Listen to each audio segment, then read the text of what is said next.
3월 2일 새벽 기도회를 시작하겠습니다. 사도신경으로 우리 신앙을 고백하겠습니다. 나는 전능하신 아버지 하나님 천지의 창조주를 믿습니다.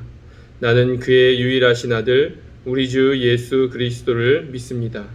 그는 성령으로 잉태되어 동정녀 마리아에게서 나시고 본디오 빌라도에게 고난을 받아 십자가에 못 박혀 죽으시고 장사된 지 사흘 만에 죽은 자 가운데서 다시 살아나셨으며 하늘에 오르시어 전능하신 아버지 하나님 우편에 앉아 계시다가 거기로부터 살아있는 자와 죽은 자를 심판하러 오십니다. 나는 성령을 믿으며 거룩한 공교회와 성도의 교제와 죄를 용서받는 것과 몸의 부활과 영생을 믿습니다. 아멘. 우리 하나님의 말씀 창세기 18장입니다. 창세기 18장 1절부터 15절까지의 말씀입니다. 창세기 18장 1절부터 15절입니다. 여호와께서 마므레의 상수리 나무들이 있는 곳에서 아브라함에게 나타나시니라. 날이 뜨거울 때에 그가 장막문에 앉아 있다가 눈을 들어 본즉 사람 셋이 맞은편에 서 있는지라. 그가 그들을 보자 곧 장막문에서 달려나가 영접하며 몸을 땅에 굽혀 이르되 내 주여 내가 주께 은혜를 입었사오면 원하건대 종을 떠나 지나가지 마시옵고 물을 조금 가져오게 하사 당신들의 발을 씻으시고 나무 아래에서 쉬소서. 내가 떡을 조금 가져오리니 당신들의 마음을 상쾌하게 하신 후에 지나가소서. 당신들의 종에게 오셨음이니이다. 그들이 이르되 내 말대로 그리하라.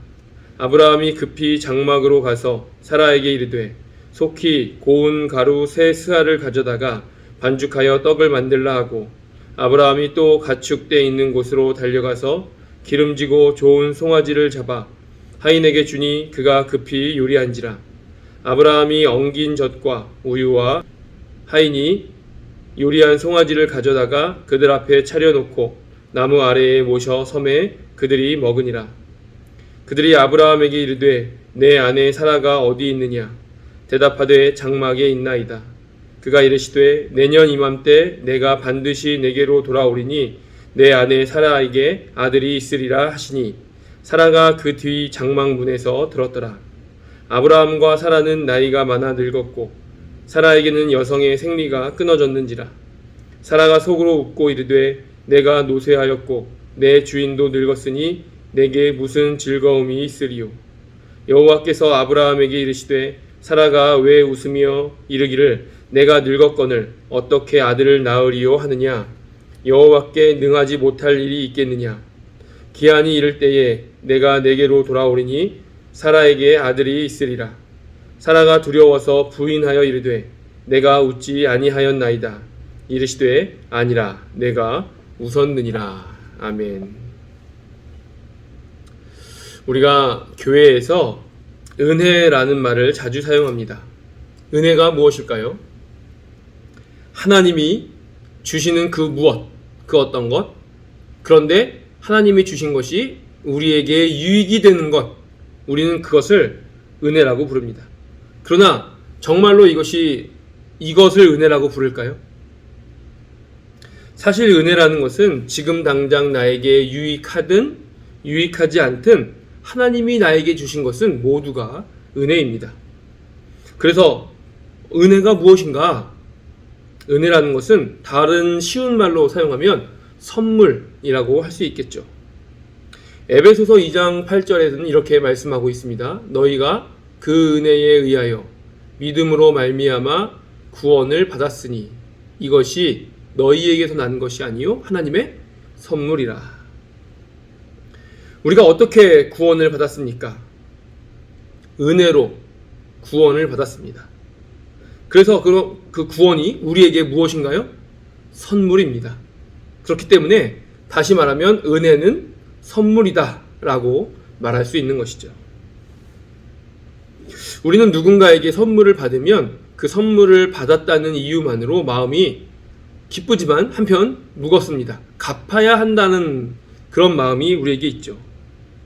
다른 나라는 어떤지 잘 모르겠지만 우리 한국 사람들은 일반적으로 선물을 받으면 나도 다시 해야 된다는 그런 마음을 가지고 있습니다. 그러나 그것은 선물이 아니죠. 선물은 값없이 주는 것입니다. 예전에 제가 학교에서 친분이 있는 한 교수님의 일을 도와드린 적이 있습니다. 교수님께서 저에게 일을 도와주면 밥을 사주겠다, 맛있는 저녁을 사주겠다 라고 말씀을 하셨습니다. 물론 저는 밥을 사주지 않아도 교수님을 도와드렸을 것입니다. 그래서 하루 종일 도와드렸고 이제 일이 끝나고 저녁을 먹으러 갔습니다. 그런데 제가 교수님을 통해서 저녁을 먹은 것이 은혜인가요? 아니면 제가 한 일에 대한 마땅한 보상인가요? 물론 교수님이 저에게 일을 했기 때문에 저녁을 사주고 일을 안 했으면 안 사주고 반드시 그런 것은 아니었겠죠. 저도 그것과 상관없이 교수님을 도와드렸을 것입니다.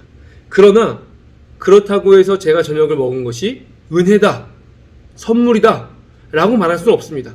물론 저는 감사한 마음으로 선물을 받은 마음으로 먹었겠지만 그래도 그것이 은혜냐 라고 물어본다면 정당한 일이라고 말할 수 있겠죠. 은혜라는 것은 그런 것이 아니라는 말입니다. 아무 이유 없이 아무 대가 없이 무조건적인 사랑으로 무조건적인 선물로 하는 것이 은혜라는 것이죠. 제가 아들을 낳아보니 평소라면 힘들고 귀찮아서 하지 않을 일들을 저희 아들에게 하고 있는 제 모습을 발견했습니다. 자, 그동안 머리로는 부모님의 은혜를 알고 있다고 생각했는데 물론 알고 있었죠. 그러나 머리로 아는 것과 실제로 경험하는 것은 다르더라고요. 제 아들이 제가 자기를 위해서 이런저런 일을 한다는 것을 알아주는 것도 아니고 나중에 저에게 보상해주는 것도 아닙니다. 그러나 왜 자녀를 위해서 이렇게 힘든 일을 하나요? 왜 자녀를 위해서 이 어려운 일을 마다하지 않고 내가 먼저 도와달라고 하지도 않았는데 일을 할까요? 왜냐하면 제 아들이기 때문입니다. 내 딸이기 때문에, 내 아들이기 때문에 하는 것이죠. 아무런 대가 없죠. 그냥 하는 것입니다. 이것이 은혜입니다. 하나님이 왜 나를 사랑하시나요? 예수님이 왜 이 땅에 나를 위해 오셨습니까? 왜 나를 위해서 십자가에 달려 돌아가셨나요? 이유가 없죠. 대가가 없습니다. 아무런 보상도 없습니다. 그저 나를 사랑하시기 때문입니다. 이게 은혜죠. 혹시 내가 예수님이 오시지 않으면 안 될 만한 이유를 가지고 있나요? 내가 예수님이 안 오실 수 없게끔 만드는 어떤 강력한 무기를 가지고 있나요? 그런 것이 아닙니다. 그냥 오셨습니다. 사랑하기 때문에. 이게 은혜죠. 선물입니다. 오늘 말씀에 아브라함이 마물에 상수리 나무들이 있는 곳에 있었습니다. 그때 하나님이 두 천사와 함께 나타나셨습니다. 아브라함이 어떻게 했죠? 이렇게 말합니다. 내 주여, 내가 주께 은혜를 입었사오면 원하건대 종을 떠나 지나가지 마시옵고 물을 조금 가져오게 하사 당신들의 발을 씻으시옵소서. 아브라함이 한 번도 본 적도 없는 사람들입니다. 그러나 아브라함은 나가서 하나님이신지도 모르는 상태에서 그들을 영접합니다. 만약에 하나님과 천사들인 줄 알았다면 아브라함뿐만 아니라 누구든지 뛰어나가서 영접했을 것입니다. 그런데 아브라함은 모르고 나갔더니 마침 하나님이셨습니다. 아브라함에게 은혜죠. 하나님이 아브라함에게 은혜를 베푸셨습니다. 아브라함은 어떻게 이런 은혜를 입을 수 있었을까요? 하나님이 아브라함에게 은혜 베푸시기로 작정했기 때문입니다. 아브라함이 은혜를 입기 위해 노력을 한 것이 아니라 하나님이 은혜를 주시기로 작정을 했기 때문에 가능한 것이죠. 그리고 아브라함은 하나님과 두 천사에게 이루 말할 수 없는 진수성찬을 베풉니다. 그때 하나님이 아브라함에게 말씀하시죠. 너의 아내 사라가 내년 이맘때 아들을 낳을 것이다. 사실 아브라함은 하나님으로부터 얼마 전에 이 소식을 들었습니다. 그때 아브라함의 반응이 어땠는지 아시나요? 비웃었습니다. 그리고 아브라함은 하나님께 이렇게 말합니다. 하나님, 그냥 이스마엘이나 잘 자라게 도와주십시오. 그러나 하나님은 이렇게 말씀하시죠. 아니다. 내년 이맘때 너에게 반드시 아들이 있을 것이다. 오늘 하나님이 내년에 아들이 있을 것이라는 이 말씀에 사라는 어떻게 반응하나요?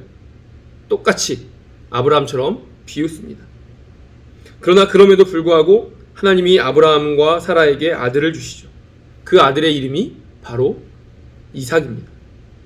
이 모든 일을 하나님이 아브라함에게 또 사라에게 하필 마므레 상수리 나무에서 만나게 하시고 이삭을 낳게 하시고 이 모든 과정을 딱 두 글자로 이야기한다면 뭐라고 할 수 있을까요?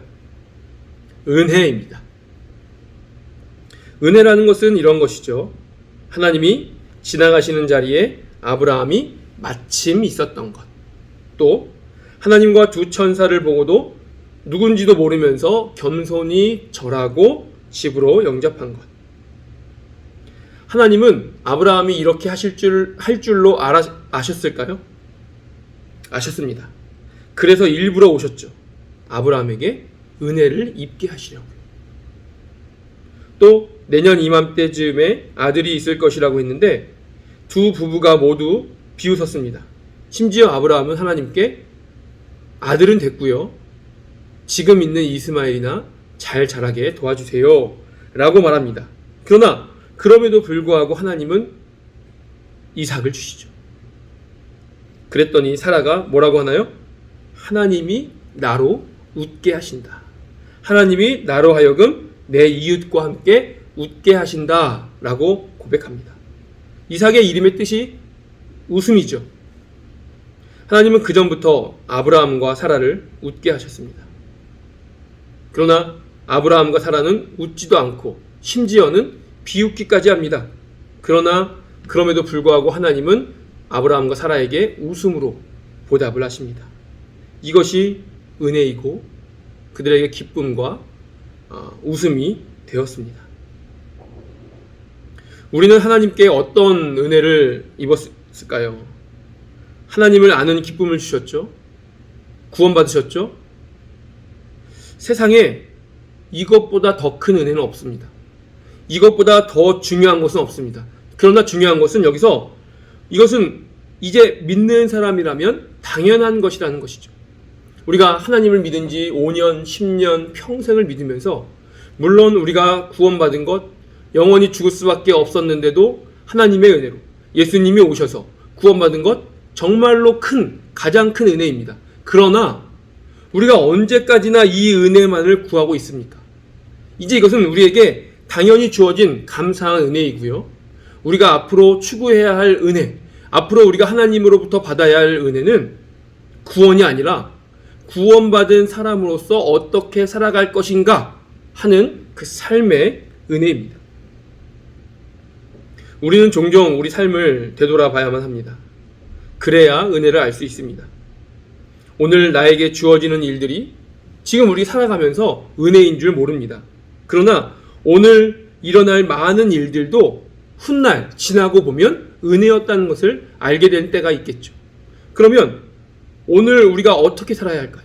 오늘을 살아가면서 오늘 우리에게 주어지는 내가 경험하는 그런 일들이 우리에게 은혜일까요? 아닐까요? 은혜죠. 오늘 나에게 일어나는 일들이 잘은 모르겠지만 내가 지금도 하나님의 은혜를 경험하는 중이다 라는 것을 알고 그 은혜에 감사하는 그런 마음이 필요합니다. 하나님은 우리에게 반드시 은혜를 주십니다. 우리에게 오늘도 값없는 선물로 충만하게 하십니다. 이 하나님으로 인해서 오늘 하루도 승리하시고 은혜의 하루 되는 저와 여러분 되시기 원합니다. 하늘에 계신 우리 아버지, 아버지의 이름을 거룩하게 하시며 아버지의 나라가 오게 하시며 아버지의 뜻이 하늘에서와 같이 땅에서도 이루어지게 하소서. 오늘 우리에게 일용할 양식을 주시고 우리가 우리에게 잘못한 사람을 용서하여 준 것 같이 우리 죄를 용서하여 주시고 우리를 시험에 빠지지 않게 하시고 악에서 구하소서. 나라와 권능과 영광이 영원히 아버지의 것입니다. 아멘.